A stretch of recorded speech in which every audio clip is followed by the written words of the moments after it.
Hey y'all, today we're going to talk about scientific notation. So the first thing we need to do is kind of talk through the steps of what it looks like to get a number from standard form, which is like this number we have right in front of us, to scientific notation. So the first thing we need to do is move the decimal point until it's to the right of the first non-zero digit. So that in this case is going to be right here by this 2.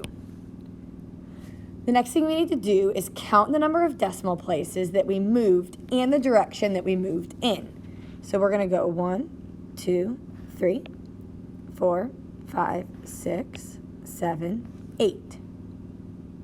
So we moved 8 places to the left. So our n is equal to 8. Step 3 is if the decimal place is moved to the left, then we're going to write the number as a times 10 to the n power. If it's moved to the right, then our n is going to be negative. So since we moved to the left, we're going to use this formula. That's a times 10 to the n power. So our a is all of the unnecessary zeros gone and just the number we have left. So we're going to be left with 2.01. So our unnecessary numbers are basically just all of our zeros that are after or before the number that we're looking at, but we have to include all the real numbers. So that's, or all the natural counting numbers. So that's going to be 2 and 1.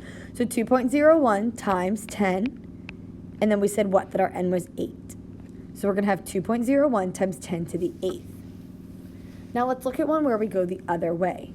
So say we had 0.000 0.051.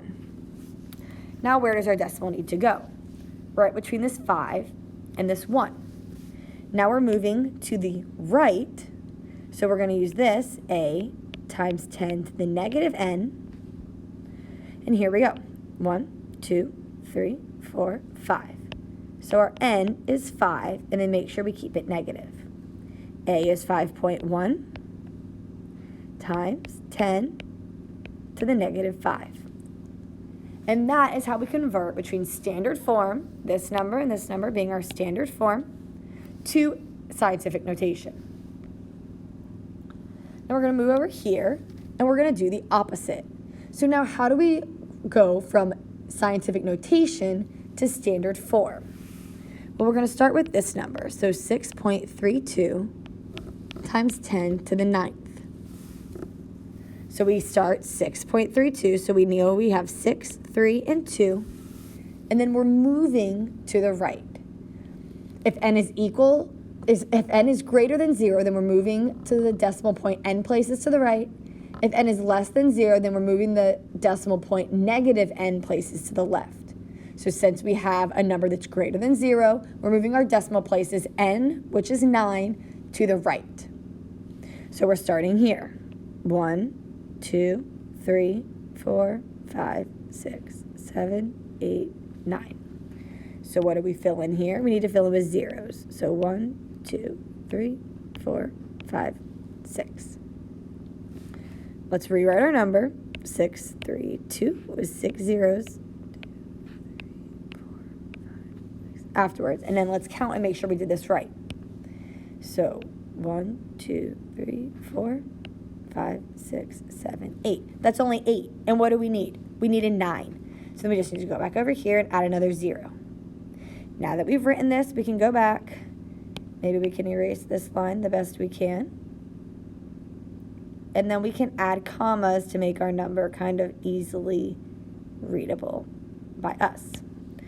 So remember, 3 numbers, comma, 3 numbers, comma, 3 numbers, comma. So that is our number rewritten in standard form. Now if we have a number with a negative exponent, so now we have 4 times 10 to the negative 7. The exponent's negative 7, so our n is equal to negative 7. Since n is less than 0, we're moving the decimal 7 places to the left. So we're going to start with 4, and we're going to go from here. So 1, 2, 3, 4, 5. 6 zeros, and let's make sure that's how we count ours at 1, 2, 3, 4, 5, 6, 7. So perfect. That moved our decimal 7 places that way. and there's our decimal. So our answer would be 0.000004. And that would be taking a number in scientific notation, like this, and writing it in standard form.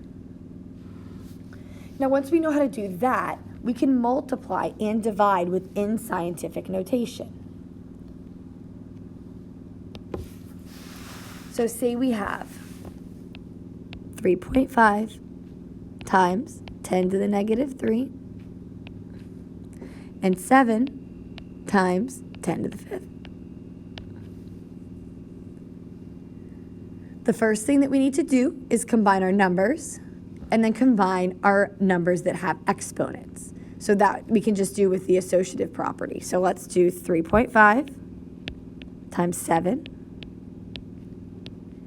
and 10 to the negative 3rd times 10 to the 5th. Now we can multiply 3.5 times 7 and we get 24.5.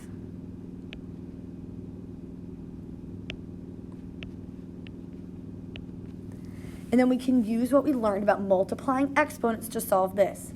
So 10 to the negative 3 times 10 to the 5th. How do we solve that? We add them. So negative 3 plus 5 is going to leave us with 10 to the 2nd. So now we have 24.5 times 10 to the 2nd.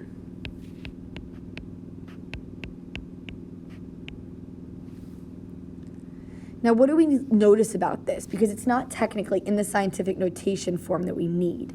So we need to move this to 2.45. And when we do that, we're technically moving our decimal one time, right?